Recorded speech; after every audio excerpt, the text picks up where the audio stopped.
नमो अरिहन्ताणं नमो सिद्धाणं नमो आयर्याणं नमो वज्रायाणं नमो लोये सवसाहुणं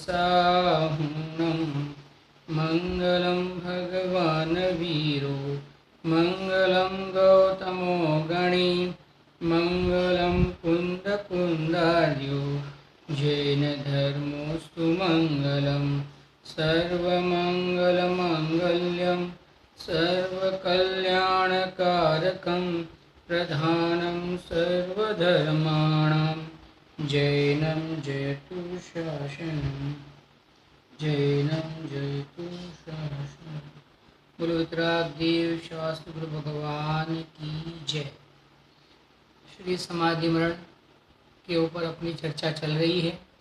समाधि मरण के हमने सोचा था कि समाधि मरण के जितने भी आचार्यों ने अथवा विद्वानों ने अपने मंतव्य रखे हैं, हम उन सभी का मंतव्य पढ़ेंगे, उन सभी के मत पढ़ेंगे और समग्र रूप से समाधि मरण की क्या व्यवस्था है, समाधि मरण में क्या होता है, समाधि मरण का क्या स्वरूप है, हम सर्व वस्तुओं को समझेंगे। वैसा हमने नक्की किया था। उसमें हमने कल देखा था कि समाधि मरण के समान इस जीव का मित्र कोई भी नहीं है। क्यों? क्योंकि जब मरण आता है तब ये इस जीव के शरीर में अनेक प्रकार के रोग रहते हैं, अनेक प्रकार की व्याधि रहती है, शरीर जर्जरित हो गया होता है और उसके माध्यम से अगर उसका लक्ष्य करे यह जीव तो उसके उपयोग में भी अशुद्धता रहती है। और अगर ये जीव अपने स्वरूप का लक्ष्य करे, उस काल में अपने स्वरूप की महिमा करे, अपने स्वरूप का आश्रय ले, तो उससे क्या होता है, अपने स्वरूप की महिमा में, अपनी अस्थि की मस्ती में ये जीव के संयम की प्रकटता होती है। इस जीव के ख्याल में आ जाता है कि मेरा तो मरण होता ही नहीं है, मैं तो ज्ञान शरीर ही हूँ, पर ज्ञान का कभी अभाव होता नहीं है। ज्ञान तो हर समय ज्ञान रूप रहता है, और ये जो शरीर के साथ मेरा जो संयोग था वो संयोग का अभाव होना है। तो संयोग का अभाव होना है तो उसमें संयोग का तो स्वरूप ही ऐसा है कि उसका संयोग किया और लिखा, उसका अर्थ ही ये हो गया कि उसका वियोग होने वाला है। संयोग वियोग के साथ में ही उत्पन्न होता है। इसके लिए जो संयोग जब प्राप्त होता है तब ये जीव को इस ख्याल में आता है कि ये संयोग था तो इसका वियोग होना ही है। तो इसलिए उस जीव को किसी भी प्रकार की, आप समझना, अंदर में दुख उत्पन्न नहीं होता, अंदर में कषाय उत्पन्न नहीं होती और शांत भाव सहित ये जीव का मरण होता है। तो उसको यहाँ तो जर्जरित देह था और वह देवगति की पर्याय में उसका जन्म होता है। और वहाँ तो कैसा है, वैक्रियक और दैदीप्यमान शरीर की प्राप्ति होती है। तो शरीर के माध्यम से भी अगर देखा जाए तो इस जीव को देवदीप्तमान शरीर की प्राप्ति होती है। एकदम यौवन शरीर मिलता है, बिना रोग वाला शरीर मिलता है, जिस शरीर में कोई रोग नहीं, जिस शरीर में कोई व्याधि नहीं, उसके माध्यम से कोई उपाधि नहीं, कोई विकल्प नहीं, इस प्रकार से ये देह मिलता है। तो आचार्य देव कहते हैं कि ये तो मृत्यु तो कैसा है, महोत्सव है, और वास्तव में सच्चा मित्र कौन है, ये समाधि मरण ही है। ये कुमरण जो है ये सच्चा मित्र नहीं है, क्योंकि हमने अनादि काल से कुमरण किए हैं। और क्या हुआ है, अनादि काल से कुमरण करते हुए हम दुख ही दुख भोग रहे हैं। इसके लिए आचार्य देव कह रहे हैं कि पंडित जी यहाँ कह रहे हैं कि समाधि मरण को अंगीकार कर, क्योंकि यही तेरा सच्चा मित्र है। देखो कल हमने यहाँ तक देखा था समाधि मरण समान इस जीव का उपकार करने वाला कोई नहीं है इसके जैसा उपकार करने वाला। देखो, इस देह में नाना दुख भोगना और महान रोगाधिक दुख भोगनी करी मरना, फिर तिर्यंश देह में तथा नरक में असंख्यात अनंत कालताई असंख्यात दुख भोगना और जन्म मरण रूप अनंत परिवर्तन करना, तहा को शरण नहीं। कौन शरण है? तिर्यंशों को कौन शरण है? ये अब हम देखते हैं कीड़े मकोड़े, उनको कौन शरण है? ऐसे ही लोग उनके ऊपर पैर रख के चले जाते हैं। उनको तो बहुत सारे जीव तो उनको भी जीव नहीं मानते हैं। अभी देखो चाइना के लोग जो है उनका खुराक किस प्रकार का है। आप देखो ये जो बाहर अपने भारत को छोड़ के जो बाहर आप जाओगे तो आपको दिखेगा कि उनका खुराक इस प्रकार का है कि आप देख नहीं पाओ, अरे उसका विचार नहीं कर पाओ आप। इतनी हर जीव को कहने का मतलब वो खा जाते हैं, यानी उनको जीव यानी खा जाते हैं तो उसका अर्थ क्या हो कि उनको जीव नहीं मानते। आप समझना, उनमें जीव है, वो भी जीव है ऐसी वो लोग मानते ही नहीं है। यानी कहने का मतलब क्या है कि मैं जीव हूँ ऐसा मैं तो नहीं मानता हूँ, लेकिन अन्य भी मैं जीव ये नहीं मान पाएंगे। इतनी खतरनाक बात है। आलू प्याज लहसुन मूली आदि को तो कई हिंदू लोग या कई लोग उसमें जीव नहीं मानते, वो तो अलग हुई बात। लेकिन यहाँ तो ये लोग तो हर किसी भी जीव को खा जाते हैं, तो उसका मतलब वो लोग किसी भी जीव को जीव मानते ही नहीं। तो शरीर है खा जाते, जैसे किसी को जैसे हम चावल आदि खाते हैं वैसे वो तो खा लेते हो। कहने का मतलब क्योंकि उनमें जीव वो मानते, क्योंकि स्वयं में जीव नहीं मानते, स्वयं को कभी जीव माना नहीं, स्वयं को शरीर माना। शरीर के साथ इतनी एकत्व दी इन लोगों ने की, अज्ञानी ने की, इतनी एकत्व की कि उसको खिलाने उसको होस्ट पुष्ट रखने के लिए न जाने ये जीव क्या क्या खा लेता है। कोई विवेक नहीं, बिल्कुल अविवेक। कहने का मतलब बिल्कुल अविवेक के माध्यम से ये लोग इस प्रकार का कहने का मतलब। तो यहाँ पे और वो जो जीव मरते हैं वहाँ पे उनको कौन सहाय देता है, कौन उनको बचाता है। वहाँ पे गुरुदेव श्री बहुत बार कहते थे कि भाई क्या कोई मासीबा नहीं मरे, गुजराती में कहते थे। यानी वहाँ पे जैसे मासीबा, जैसे अपनी मौसी मौसी हिंदी में उसको मौसी कहते हैं। जैसे अपनी माता रहती है अपनी, तो अपनी माता की जो बहन है उसको मौसी कहते हो, तो सब जानते ही हैं। तो वहाँ कौन मौसी मिलेगी, यानी कहने का मतलब क्या है कि लोक में ऐसा माना जाता है कि माँ से ज़्यादा भी अगर कोई बच्चे को कोई लड़के को प्रेम करती है तो उसकी मौसी करती है, ऐसा माना जाता है।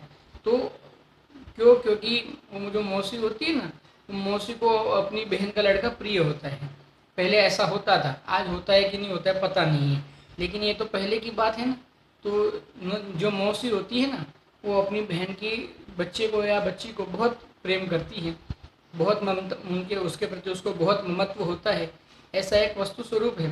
तो देखो आप कहने का मतलब यहाँ अपन उसमें उलझना नहीं है कि ऐसा हमारे तो नहीं और उनके नहीं होगा, और ये सब हमें उलझना नहीं है। आचार्य ने उदाहरण दिया है, विद्वानों ने उदाहरण दिया, तो हमको वो तो उदाहरण के माध्यम से खाली इतना समझना है।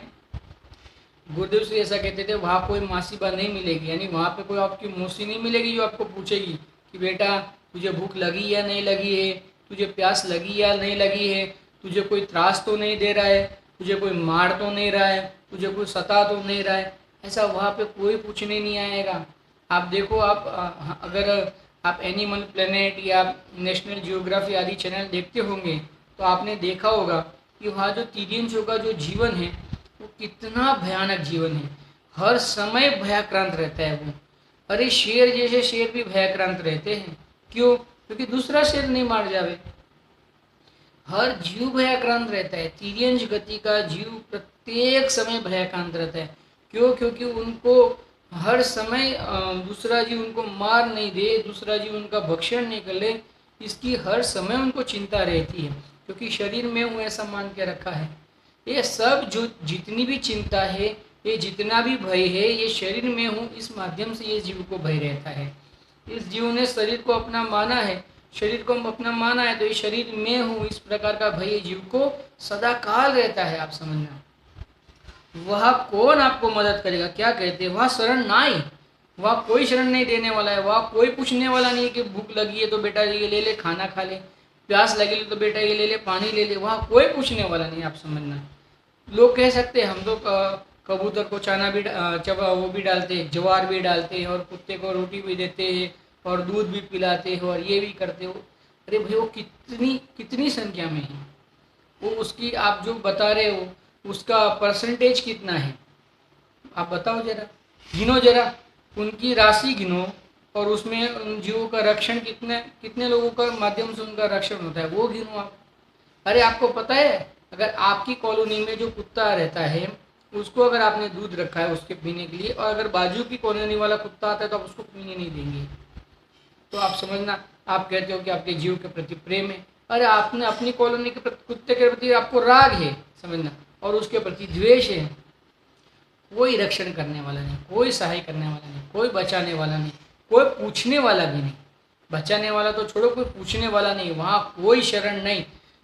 अरे क्योंकि वहाँ तो अगर संगी हुआ तो देव शास्त्र गुरु की भी शरण नहीं। संगी हुआ तो कम से कम देव शास्त्र गुरु की शरण अगर वो जीव अंगीकार करे स्वयं, तो कम से कम देव शास्त्र गुरु शरण हेतुभूत से तो कहे जाए। लेकिन अगर वो संगी भी नहीं हुआ तो वहाँ तो देव शास्त्र गुरु की भी शरण नहीं, कोई शरण नहीं। आप समझना, नरक में कौन शरण देता है? मारो काटो, बस एक ही बात, मारो मारो मारो मारो। ऐसा कहा जाता है कि अगर नरक में जो वो लोग जब उनको जब मार काट होती है, तब जो उनकी चिल्लाने की अगर जो जो आवाज़ रहती है जो नारकी जीव की, अगर यहाँ पे अगर वो एक आवाज़, एक नारकी जीव भी ऐसी आवाज़ करे ना, तो कोसों के लोगों के गाँव कान फट जाए, समझना। इतनी इतनी वेदना होती है। कहने का मतलब मेरा ये है कि वहाँ इतनी वेदना होती है। अब इतनी वेदना सहित वहाँ कौन शरण है, कौन बचाने वाला है? आते हैं लोग, मारने के लिए आते हैं। पूर्व भव के माता पिता, स्त्री पुत्र सब बैरी बन जाते हैं वहाँ पे। क्यों? क्योंकि अनादिकाल से चल रहा है, समझ, अनंत परावर्तन किए हुए है। वो अनंत परावर्तन में कभी तो वो माता बनी होगी। अभी देखो ना, गुरुदेव से एक उदाहरण देते हैं कि भाई था, दो भाई थे। एक भाई का कुछ तबीयत खराब हो गई थी एक भाई की, तो दूसरे भाई ने उसकी तबीयत अच्छी हो तो डॉक्टर ने कहा होगा, डॉक्टर भी ऐसे मिलते हैं अविवेकी, उसने कहा होगा कि इसको अमुक प्रकार का अभक्ष मांस आदि खिलाने से इसको ठीक हो जाएगा। तो उसने स्वयं ने नहीं खाया, लेकिन अपने भाई की तबीयत ठीक हो जाए इसके लिए उसको बना के दिया। अब वो उसका भाई का देहांत हो गया, और समझना वो जो मर के असुर गति का देव हुआ, और ये जीव जो था, ये जिसने ये बनाया था, वो नरक में उत्पन्न हुआ। नरक में उत्पन्न हुआ तो असुर गति का देव उनको मारने के लिए गया। तो ये जीव उसको कहता है कि अरे भाई, मैंने तो तेरे लिए पाप किए थे। तो गुरुदेव से ऐसा कहते हैं, उसमें बहुत अच्छा कहते, किसने कहा था? ऐसा कहते हो, किसने कहा था तुझे? किसने कहा था तुझे मेरे लिए बना? देख तेरे कारण मेरे को भी ऐसी गति हुई। किसने कहा था तुझे ऐसा? तो वहाँ पे अरे पूर्व भव में भाई भाई थे, आप समझना, और नरक में वो मारता है उसको, काटता है उसको, चीर देता है, फाड़ देता है, आप समझना। कौन सहाय देता? कोई सहाय नहीं। भाई था ना, और भाई के लिए किया था ना। किसके लिए किया था? भाई के लिए किया था, सगे भाई के लिए किया था, फिर भी मार दिया उसने। कौन सहाय? बताओ, कोई सहाय नहीं। अरे एक एक उदाहरण ऐसे मिलते हैं, कोई सहाय देने वाला नहीं है। ये भ्रम से मान के अज्ञानी बैठा हुआ है कि मुझे वो सहाय देंगे, मुझे वो सहाय करेंगे। लेकिन भाई ये बात समझ लो, हुआ कोई शरण नहीं। आचार्य देव विद्वान लोग कहते, आचार्य देव के माध्यम से तीन लोग के नाथ जिनेन्द्र परमात्मा बता रहे, और हमें साक्षात तिर्यंज गति के दुख तो हमें साक्षात दिख भी रहे हैं। कौन शरण है बताओ? वो कीड़ों मकोड़ों को कौन शरण है? अभी बारिश आती है, जोर की बारिश आती है, और वो लोग जैसे पूर में हम लोग जैसे बह जाए, वैसे पूर में वो लोग बह जाते हैं। बताओ कौन शरण है वहाँ पे? कोई शरण नहीं, कोई शरण नहीं। ऐसे अनंत जन्म मरण करने पड़ेंगे अगर समाधि मरण ग्रहण नहीं, अंगीकार नहीं किया। अगर जीवन में धर्म की प्राप्ति नहीं की, संयम की प्राप्ति नहीं की, वितरागता की प्राप्ति नहीं की, तो कौ शरण नाय भाई। आचार्य देव कहते हैं, पंडित जी कहते हैं, कौ शरण नाय। देखो क्या कहते हैं, कौ शरण नाही। इस संसार में परिभ्रमण सो रक्षा करने को कौ समर्थ नहीं। अरे क्यों क्यों कोई समर्थ नहीं है? क्योंकि कौन रक्षा कर सकता है? क्योंकि एक द्रव्य दूसरे द्रव्य का कुछ कर भी नहीं सकता ना। वस्तु स्वरूप भी तो ये है, स्वयं किए जो कर्म शुभाशुभ फल निश्चय ही वे देते, करे आप फल दे अन्य तो स्वयं किए निष्फल होते। अरे हमने स्वयं ने किए, हमने इस प्रकार का पूर्व में हमने इस प्रकार के भाव किए थे, पाप बांधे थे, उसके माध्यम से हमें उस प्रकार का कर्म का बंधन हुआ है, और उस प्रकार से उसका उदय भी आएगा। और जब उदय में आएगा, और ये तो अज्ञानी है, तो अपने को शरीर वाला मान रहा है, अभी भी उसने भेद ज्ञान तो किया नहीं है, अभी भी उसने अपने चैतन्य स्वरूप को जाना तो है नहीं, अपने चैतन्य स्वरूप के अनुभव के माध्यम से वितराग तक तो प्रकट की नहीं है। सम्यक दर्शन, सम्यक ज्ञान, सम्यक चैतन्य रूप रत्नत्रय की आराधना तो की नहीं इस जीव ने। अब रत्नत्रय की आराधना नहीं करे तो वह कौन शरण है, कौन बचाए? हाँ, क्योंकि पहले तो बचा सकता नहीं, वो तो वस्तु स्वरूप, एक बात, मूल बात तो वस्तु स्वरूप कोई बचा सकता नहीं। और दूसरा, उसकी इस प्रकार की युक्ता होती है कि वह को उसको जीव मानने के लिए तैयार नहीं होता, तो वह कौन शरण है? आप समझना, कोई शरण नहीं, कोई बचाने वाला नहीं।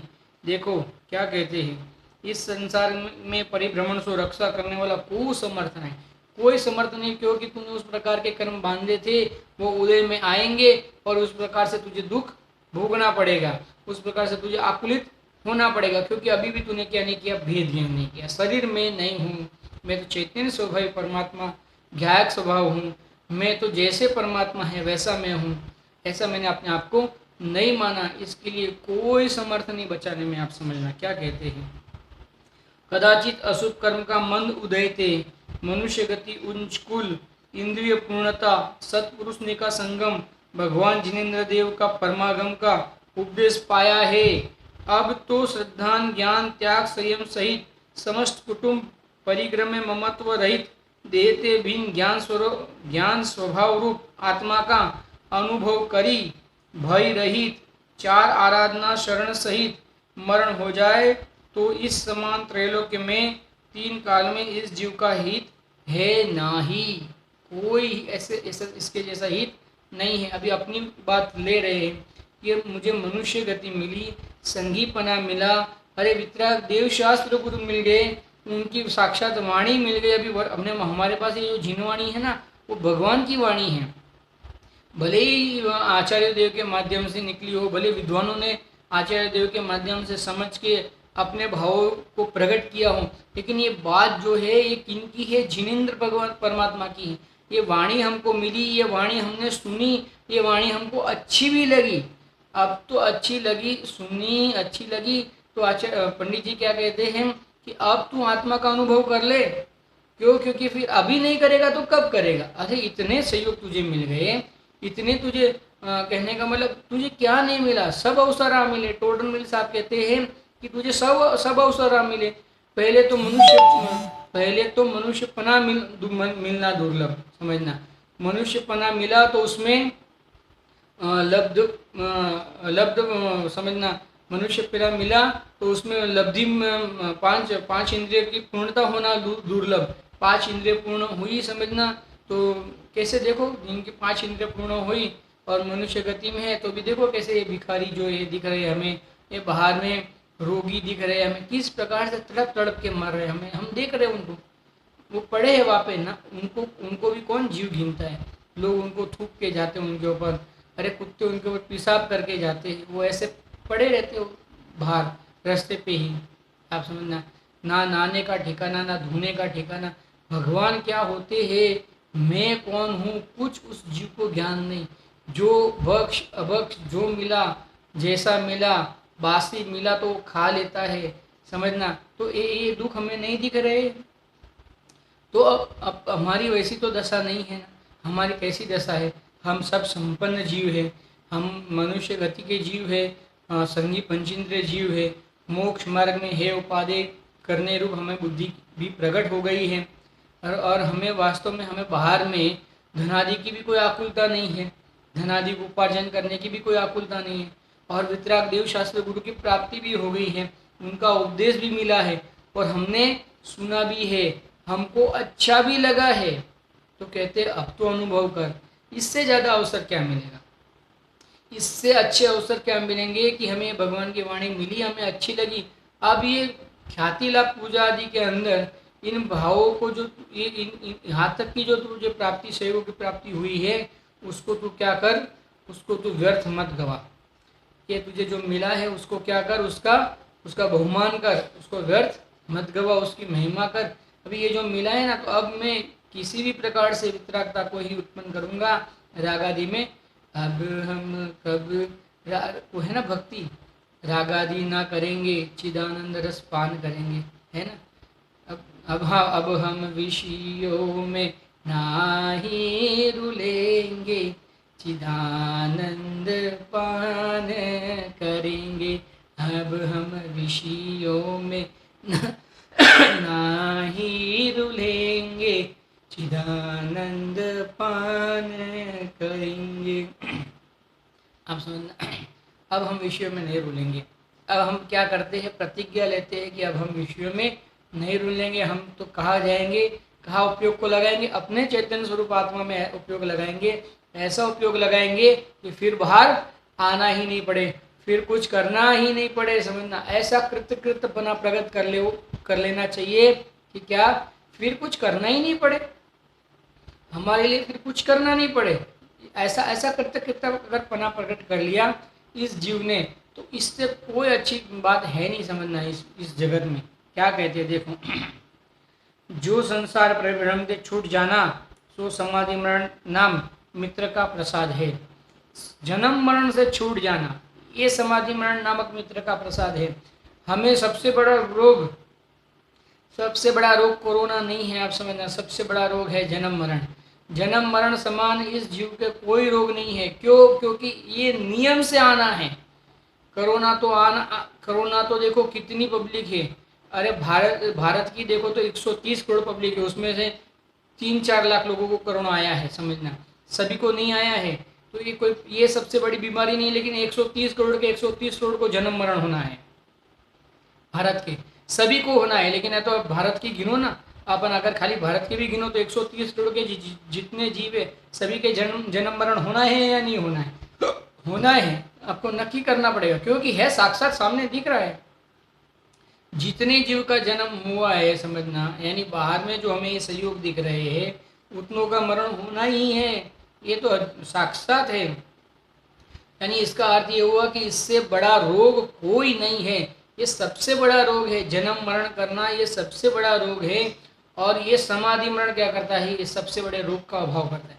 और इसके अगर जन्म ही ना हो और मरण ही ना हो, तो फिर ये अगर ये शरीर ग्रहण ही नहीं करना हो, तो ये बाहर में कोरोना क्या और कौन से कैंसर क्या और हार्ट अटैक का क्या मतलब उसका रहा, उन रोगों का क्या मतलब रहा? कोई मतलब नहीं रहा। आप समझना, इसके लिए क्या कहते हैं, ये इसके समान, ये समाधि मरण के समान कोई मित्र नहीं है। क्यों कोई मित्र नहीं है?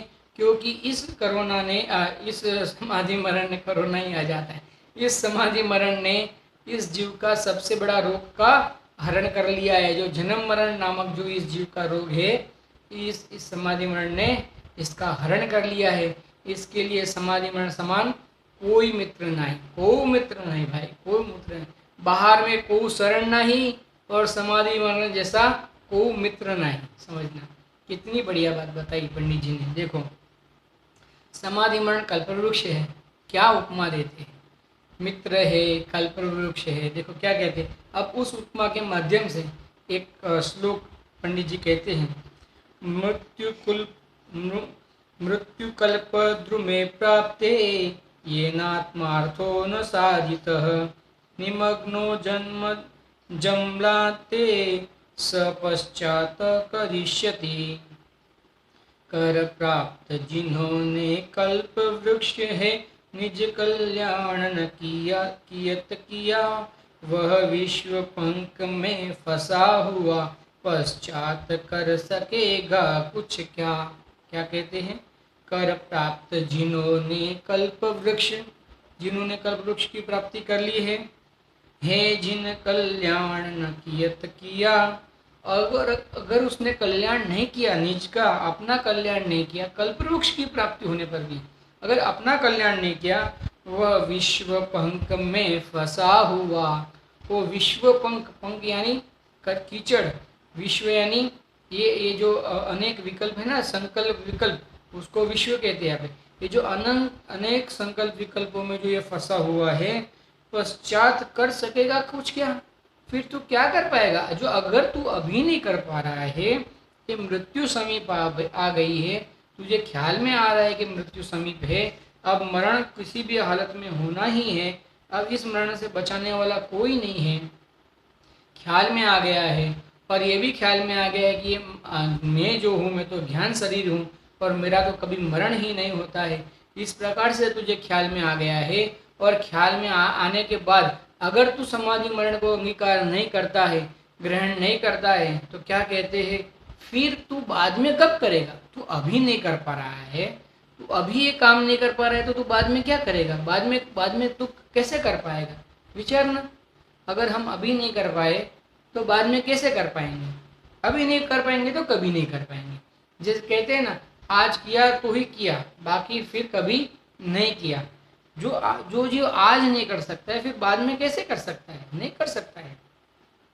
देखो भावार्थ, इसके भावार्थ में क्या कहते हैं? जो जीव मृत्यु नाम कल्पवृक्ष को प्राप्त होते हुए अपना कल्याण नहीं सिद्ध किया, सो जीव संसार मरण रूप कंदर्भ में डूबा हुआ पीछे कहाँ करसी, बाद में कैसे करेगा?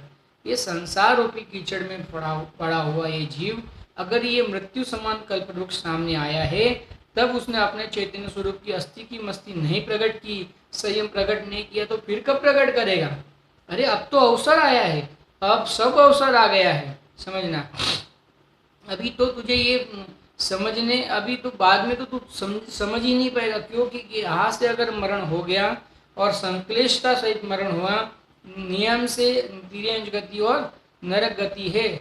अब तिर्यंज और नरक गति में अगर जन्म हुआ संक्लेश भाव सहित, आर्थ रोध ध्यान सहित अगर वहाँ मरण हुआ, तो वहाँ कौन शरण है? कौन बचाएगा? कौन देखभाल करेगा? कौन कहेगा कि तू जीव है?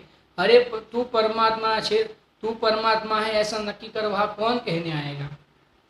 और कहने आए तो वह हमें क्या ख्याल में आएगा कि वो हमें परमात्मा कहता है?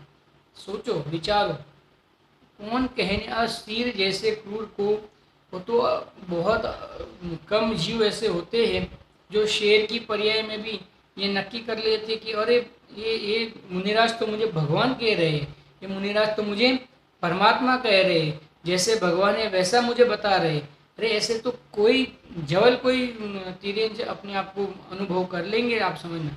बाकी के जो अधिकांश संख्या रूप जो तिर्यंज है वो कैसे अपना ये कार्य कर पाएंगे? नहीं कर पाएंगे।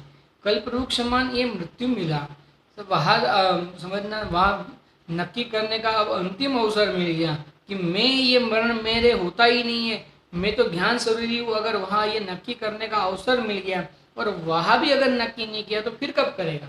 फिर नहीं कर पाएगा। ये कल्पवृक्ष समान तुझे ये अरे लोगों को तो मृत्यु इतना समझना, लोग तो मृत्यु को क्या क्या कहते हैं। यहाँ मृत्यु को कल्पवृक्ष कहा, मृत्यु को मित्र कहा, क्योंकि यह कौन सा मृत्यु की बात है? समाधि मरण नामक मृत्यु की बात है। यह जो संक्लेश भाव से जो जीव का मरण होता है ना, उसकी बात नहीं है। वो मरण हो जाए तो फिर तुझे ये एक कल्पवृक्ष समान मृत्यु कब फिर वापस मिलेगा? समझना, फिर कब तुझे ये जीनवाणी मिलेगी? उसके माध्यम से तुझे जानने मिलेगा कि मैं ज्ञान शरीर हूँ, ऐसा जानने नहीं मिलेगा। विचार करना चाहिए, हमें बात को समझना चाहिए और नक्की करना चाहिए। देखो भावार्थ दूसरा क्या कहते हैं? इस मनुष्य जन्म में मरण का संयोग हो है, संयोग हो सो साक्षात कल्पवृक्ष है। इस मनुष्य भव में अगर तुम्हें मृत्यु का जन्म में मरण का संयोग हो है, मनुष्य जन्म में मरण का संयोग हो है, तो वो कैसा है? कल्पवृक्ष है। आप समझना, जो वांछित लेना है सो लेव, तुझे जो वांछा है वो मांग तो रखो, वो कल्पवृक्ष। जिसे कल्पवृक्ष किसे कहते हैं? जो वृक्ष है, चैत्य वृक्ष होते हैं, उसको आप उसके सामने जाके आप जो चिंतन करो वो आपको उसकी प्राप्ति हो जाए। अब ये कल मरण समय जो संयम समाधि मरण समान कल्पवृक्ष की प्राप्ति हुई है, और हम ऐसा मांगे कि हे कल्पवृक्ष, अब मुझे कभी जन्म मरण नहीं लेना पड़े, अब मेरे ये संसार का ये मेरा अभाव हो जाए, ये मेरे जन्म मरण के भावों का अभाव हो जाए, हे मरण, हे समाधि मरण, ऐसा वर दे कि मैंने फिर कभी जन्म मरण नहीं करना पड़े। तो क्या हो सकता है? नियम से फिर अनंत जन्म मरण लेना पड़े, इस प्रकार के संयोग नहीं मिलेंगे। कार्य हो गया। आप समझना, अनादि से जन्म ना मरण ना, जन्म ना मरण ना, जन्म ना मरण ना, क्या दुख इस जीव ने नहीं भोगे, सब दुख भोगे है। तो आप कहते हैं अब कितनी बार जन्म ना मरण ना, कितनी बार एक की एक क्रिया करना? ये तुझे कंटाला नहीं आ रहा है जन्म मरण करते करते? तुझे ऐसा नहीं लग रहा है कि किस प्रकार के मैं दुख भोग रहा हूँ? तुझे अब इस दुख से थकान नहीं लगी? तुझे इस दुख से भी कंटाला नहीं आया? तुझे बिल्कुल ऐसा नहीं लग रहा है कि मुझे ये नहीं करना चाहिए? कि इस प्रकार के जन्म मरण मुझे नहीं करना चाहिए। अगर तुझे लग रहा है, अगर तुझे ऐसा महसूस हो रहा है कि मुझे इस प्रकार के जन्म मरण नहीं करने चाहिए, तो क्या कहते हैं कि तू समाधि मरण को अंगीकार कर। क्योंकि अगर तू कल्पवृक्ष से मांगेगा, समाधि मरण नामक कल्पवृक्ष से मांगेगा कि मेरे जन्म मरण नहीं हो, तो फिर तेरे जन्म मरण का अभाव निश्चित है। क्योंकि कल्पवृक्ष तो उसे कहते हैं कि आपने चिंतन किया और आपको मिल गया। देखो क्या कहते, पढ़ते आगे, इतना बढ़िया है। जितना जितना पढ़ो उतना आनंद आवे वैसा है। और वास्तव में क्यों आनंद आए वैसा है? क्योंकि अपनी बात है। और अपनी बात इसमें लिए आनंद क्यों आएगा? क्योंकि अपने में आनंद भरा पड़ा है, सुख अपने में भरा पड़ा है, शांति निर्विकल्पता अपने में भरी पड़ी है। हमें इसका ख्याल नहीं है। हम शांति सुख परमे से ढूंढ रहे हैं, इसके लिए व्याकुलित हो रहे हैं। वास्तव में ये शरीर में शांति ढूंढ रहे हैं, शरीर में निराकुलता ढूंढ रहे हैं, शरीर में सुख ढूंढ रहे हैं, और शरीर में सुख है नहीं, इस नहीं है, इसके लिए मिल नहीं रहा है, और है नहीं और मिल नहीं रहा है, इसके लिए हम दुखी है, आकुलित है। ये क्या कहते हैं? खेद घिन हो रहे हैं। इसके लिए कहते हैं, क्या कहते हैं देखो, जो ज्ञान सहित अपना नीच स्वभाव ग्रहण करी, जो ज्ञान सहित अपना नीच स्वभाव ग्रहण करी, आराधना सहित मरण करो, तो स्वर्ग का महारिद्धिकपना तथा इंद्रपना, अहमेंद्रपना पाई। क्या कहा? अहमेंद्रपना पाए। मैंने कल भी कहा था, मैं 2 दिन से कहता हूँ कि अगर समाधि मरण सहित इस जीवन ने अगर मृत्यु को अंगीकार किया, तो अहमेंद्र लोक में उत्पन्न होगे। वह क्या खासियत है? वह सब स्वयं इंद्र है। अहम इंद्र, अहम यानी मैं, इंद्र सब सब सब सबके सब इंद्र। कोई किसी की आज्ञा में नहीं, सब अपनी अपनी आज्ञा में, सब इंद्र। अगर समझो आपको कोई आज्ञा देने वाला नहीं, आपको कोई ऑर्डर करने वाला नहीं, आपको कितना अच्छा लगे। जैसे स्त्रियाँ होती हैं, अगर बहू को अगर सास ऑर्डर नहीं करे तो बहू अपने आप को कितनी निराकुल महसूस करती है। खैर वहाँ तो बात कुछ अलग है, लेकिन यहाँ बात अलग है। यहाँ तो कहते हैं कि आपको सौधर्म लोक के, समझना, क्या अहमेंद्रपना प्राप्त हो, इससे अच्छा क्या फल चाहिए? बाहर की बात है, संयोगों में भी इससे अच्छा क्या संयोग हो सकता है बताओ?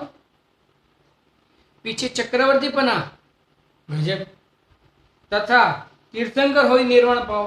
अरे वाह वाह वाह, तीर्थंकरों के निर्वाण की प्राप्ति करो। मेन तो निर्वाण की प्राप्ति हो जाती। क्या होता है? जन्म मरण नहीं करना पड़ते। मेन बात यह है कि जन्म मरण का अभाव हो जाता है।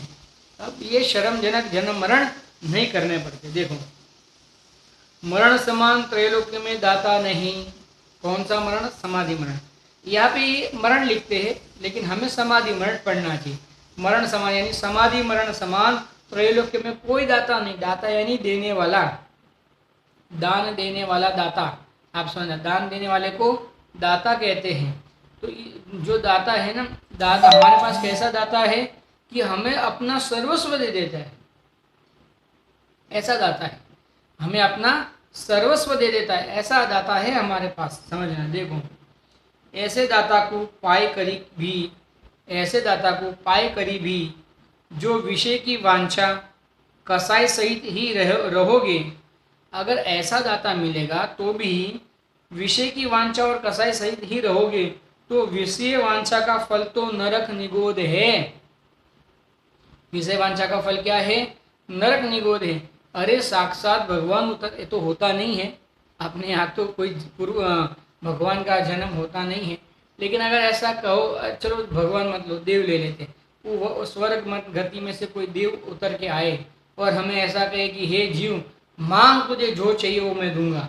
समझना, और हम ऐसा कहे कि भैया देव हो, अरे देव महाराज, ये मेरी अग्नि नहीं जल रही है, तो तुम मुझे एक दिया सली की वो दे दे, सली दे दे, बस मेरा काम हो जाए। तो ये जीव कैसा पागल है? वो क्या बोल रहा है? तू जो तू मांगेगा वो मैं दे दूंगा। और ये क्या कहता है? मुझे एक बस दिया सली की सली दे दे, मेरी अग्नि नहीं जल रही है, बस एक सली में दे दे, ऐसी जला के अग्नि, ये सली दे दे और इसको जला दे, बस मेरा काम हो जाए। तो बोलो, ऐसा कोई मूर्ख जीव है या नहीं है? ऐसे जीवों को क्या कहेंगे हम? मूर्ख कहेंगे या बुद्धिमान कहेंगे? अगर ऐसे जीवों को हम मूर्ख कहेंगे तो समझना, ऐसा मूर्ख हमें कहाँ मिलेगा? हम स्वयं ऐसी मूर्खाई कर रहे हैं, हम ऐसी स्वयं पागलपन हम ऐसा स्वयं कर रहे हैं। इसके लिए क्या कह रहे हैं, मरण नाम देखो वांछा करी, एक मिनट, हाँ हाँ, ऐसे दाता को पाई करी भी, जो विषय की वांछा कसय सहित ही रहोगे तो विषय वांछा का फल तो नरक निगोद है, नरक निगोद की प्राप्ति होगी, ऐसा कहते हैं। देखो और क्या कहते हैं, मरण नाम कल्प वृक्ष को बिगाड़ोगे तो ज्ञानादि अक्षय निधान रहित भय संसार रूप कंदर्प में डूब जाओगे।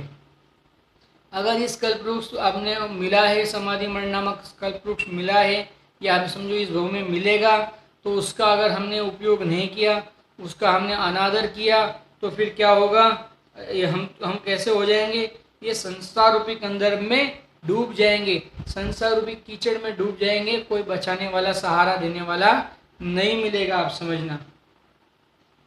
और भो भव्य हो, और जो भव्य हो, देखो जो ये वांछा का भर्या बहुत खोटे नीच पुरुष का सेवन करो हो, समझना, वांछा के माध्यम से नीच पुरुष का सेवन करते हो, अति लोभी भय विष्णु के भोग को, विषयनी के भोग को, धन के वास्ते हिंसा, झूठ, चोरी, कुशील, परिग्रह में आसक्त भय निंद कर्म करो हो, आप समझना।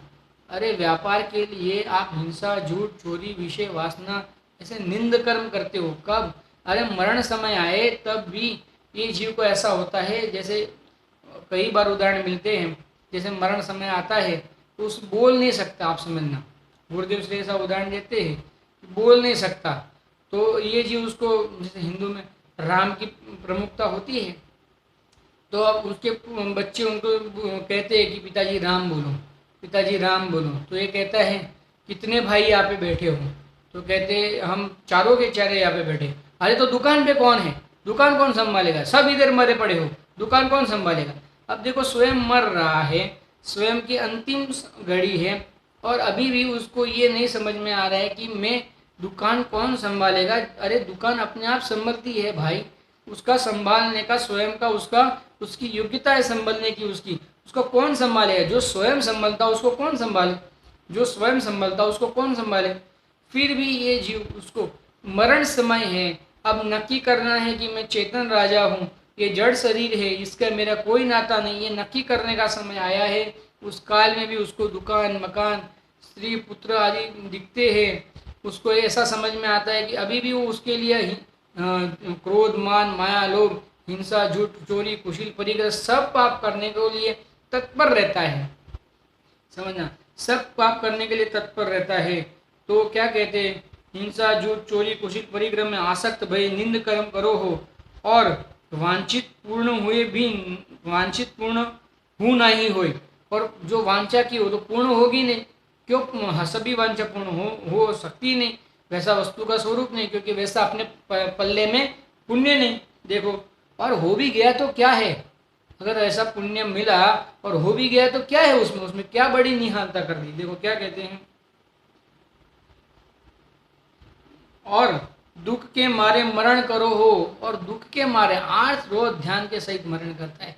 क्रोध, मान, माया, लोभ निरंतर 24 घंटा दिमाग ऐसा फटा पड़ा रहता है, क्रोध क्रोध क्रोध क्रोध, दिमाग में जैसे क्रोध के अलावा, मान के अलावा, माया के अलावा, लोभ के अलावा जैसे कुछ भरा नहीं हो, ऐसा ऐसा त्राहीमाम होके मरता है, 8 रोज ध्यान के सहित मरता है। कुटुंब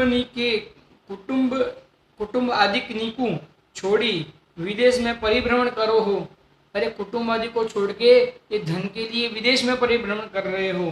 देखो, निंद आचरण करो हो, और वहां भी जाके निंद आचरण करो हो, अरे यानी जो हल्के लोग होते हैं उनके सामने भी झुकता है, अरे भाई आज तो मेरे को ऑर्डर दे दे भाई, देख तू ऐसा, और वो बोलेगा कि देखो हमारे धर्म में ऐसा कहा, अच्छा बहुत बढ़िया है, आपका भी धर्म बहुत बढ़िया है, आपके धर्म में भी ये सब विशेषता है, आप समझना। ऑर्डर क्यों ये सब कह रहा है, क्योंकि उसको उससे ऑर्डर और पेमेंट मिल जाए, उससे उसका व्यापार बढ़ जाए, इसके लिए उसको कहते हैं। अब वो ग्रहित मिथ्या दृष्टि की बात को भी ये अच्छी कहता है, किसके लिए कहता है, सिर्फ एक ऑर्डर के लिए कहता है, सिर्फ चंद रुपयों के लिए कहता है। देखो इसको क्या कहेंगे, निंद कार्य कहेंगे, ये सब निंद कार्य है, आप समझना, वो अच्छे कार्य है। अरे थोड़े से ऑर्डर के लिए वो कहेगा कि मुसलमान, हम अगर वो कहेगा कि मुसलमान भी ऐसे होते हैं, देखो वो भी 5 बार नमाज पढ़ते, बहुत धार्मिक जीव होते हैं, और हम कहेंगे हाँ बराबर है, देखो मुसलमान लोग भी 5 बार नमाज पढ़ते, बहुत धार्मिक हैं। बोलो वो धर्म है? वह धर्म का छाटा भी है, वहाँ कोई धर्म की बूंद भी है? आप समझना कुछ नहीं है, वहाँ धर्म की एक बूंद भी नहीं। फिर भी हम सिर्फ थोड़े से धन के लोभ के लिए उसको हाँ कहते हैं। ये ग्रहित मिथ्यात्व को हम अंगीकार कर लेते हैं। कितना बड़ा पाप करते हैं, कितना निंद कार्य करते हैं, निंद कार्य है। अरे क्या तेरे को अगर मिल गया तो क्या, और तेरी अगर तेरे पल्ले में पुण्य होगा तो तू मना करेगा ना तो भी मिलेगा, और तेरे पल्ले में पुण्य नहीं होगा ना तो तू हाँ बोलेगा तो भी नहीं मिलेगा, क्योंकि उसको पता है कि वो ये हाँ इसके लिए बोल रहा है कि इसको धन की लालसा है, उसको भी पता है, इसके लिए तू हाँ बोल रहा है। तो तू हाँ बोलेगा तो भी मिलेगा और ना बोलेगा तो भी मिलेगा। वैसा वास्तव में कोई स्वरूप ही नहीं, आप समझना। देखो, ताते ज्ञान सहित पंडित मरण करना ही उचित है। समझना क्या कहा, ताते ज्ञान सहित पंडित मरण करना ही उचित है। मैं मेरी ही एक बात आपको बताता हूँ, मेरी कोई ख्यातिला पूजा के लिए नहीं बता रहा हूँ, आप समझना, पहले ही समझ लेना। लेकिन एक उदाहरण के लिए बताता हूँ। मेरे भी एक व्यापारी के साथ में ऐसा हुआ कि वो ब्रह्मदेव को मानते थे। अब मैं उनके दुकान में गया और मुझे उसने कहा कि भाई साहब हमने यहाँ दुकान में मंदिर बनाया है। तो वो अपना दिगंबर जैन है। मैं खुश हो गया, अरे क्या बात है, दुकान में मंदिर बनाया? दुकान में कैसे मंदिर बनाया जीव ने, इसने? क्योंकि दुकान में जब सब चप्पल पहन के आते हैं, सब क्रोधमान माया आदि लोग सब भाव चलते हैं, और उसने मंदिर बनाया। मैं तो हक्का बक्का रह गया, और उसने कभी कहा भी नहीं कि यहाँ प्रतिष्ठा महोत्सव भी कराया है। तो फिर वो मेरे को लेके गया, चलो अमित भाई दर्शन करने के लिए। हम लोग गए दर्शन करने के लिए।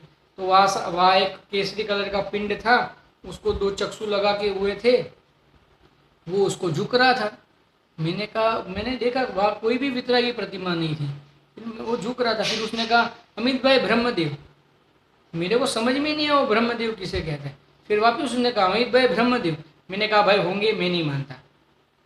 देख भाई बुरा मत लगाना, धार्मिक श्रद्धा अपनी ओर से है, व्यापार की, अगर व्यापार की बात करना है तो अपनी ओर से है, धार्मिक श्रद्धा अपनी ओर से है। मैं तुझे ये नहीं कहूँगा कि तू मान या मत मान, ये तेरा अपना स्वयं का है। तुझे लगता है कि ये ठीक है, मैं ये नहीं कहूँगा। तू जिनवाणी सुन, तुझे अगर लगता है कि फिर भी ये बात सही है, ये करने जैसा है, तो मैं तुझे हाँ कर या नहीं कर ऐसा नहीं कहूँगा। तू जिनवाणी पढ़, लेकिन मैं इस बात को नहीं मानूंगा। समझना, उस जीव के साथ में आज हमारा व्यापार इतना बढ़िया है जिसकी कोई सीमा नहीं है। मैं ये क्यों कह रहा हूँ, मेरी कोई ख्याति लाभ के लिए नहीं कह रहा हूँ, मैं इसके लिए कह रहा हूँ कि मैं ये बताना चाहता हूँ कि मैं उसकी बात से डिसएग्री हूँ। मैंने उसकी बात नहीं मानी। मैंने ये नहीं माना कि मैंने उसके वो ब्रह्मदेव का सामने में नहीं झुका, तो भी अगर मेरे पल्ले में पुण्य था तो उसके साथ में मेरा व्यापार चलना था, उसकी योग्यता थी चलने की, तो चल रहा है। और अगर नहीं थी तो मैं कितना ही करूँगा, अगर मैं उसके सामने झुक जाता ना तो भी नहीं होता, तो नहीं होता, मेरे पल्ले में पुण्य नहीं होता तो नहीं होता। तो मैं कहता हूँ कि हम क्यों इस प्रकार का निंद कार्य करें कि जिसके माध्यम से हमारे अनंत जन्म मरण वापस खड़े हो जाए, जिसका अभाव होने के लिए हमारे पास अवसर आया है। ये अवसर चूकने जैसा नहीं है। ये अवसर अगर चूक गए तो यदि अवसर चूका तो भव पछताएगा, फिर काल अनंत अरे दुख का घन छाएगा, है ना। यदि अवसर चूक गया तो भव पछताएगा, और फिर क्या होगा, अरे काल अनंत अरे दुख का घन छाएगा। इसके लिए दुख का घन नहीं छावे और ये अनंत काल तक ये जन्म मरण नहीं रहे, ये जन्म मरण का अभाव हो जाए, ऐसा कोई कार्य करने जैसा है। इसीलिए ज्ञान सहित पंडित मरण करना ही उचित है। नक्की कर लो, आज ज्ञान सहित पंडित मरण करना ही उचित है, ये बाल मरण करना उचित नहीं है। समाधि मरण उत्तम दातार है, समझना, इसकी बात हम कल पढ़ेंगे। समाधि मरण उत्तम दातार है, वैसे पहले बता दिया है, कल्प वृक्ष को दातार ही बताया था। फिर भी यहाँ पे आचार्य देव पंडित जी यहाँ पे और कुछ विशेष बताना चाहते हैं, उसको हम कल समझेंगे। हम भी ज्ञान सहित, ज्ञान की श्रद्धा सहित, अपने ज्ञान स्वभाव की श्रद्धा सहित पंडित मरण की प्राप्ति करें और ये जन्म श्रम जनक जन्म मरण का अभाव करें, ऐसी मंगल भावना के सहित अभी की बात यहाँ पे पूर्ण जाहिर करते हैं। ओम नमः सिद्धे। सहजानंदी शुद्ध स्वरूपी अविनाशी हूँ आत्मस्वरूप। सहजानंदी शुद्ध स्वरूपी अविनाशी हूँ आत्मस्वरूप। सहजानंदी शुद्ध स्वरूपी अविनाशी हूँ आत्मस्वरूप। जिन वाणी के ज्ञान से सूझे लोकालो, शो वाणी मस्तक नमो सदा देत हूँ धो। बोलो द्वादशांग में परमंगलकारी जिनवाणी मात की जय।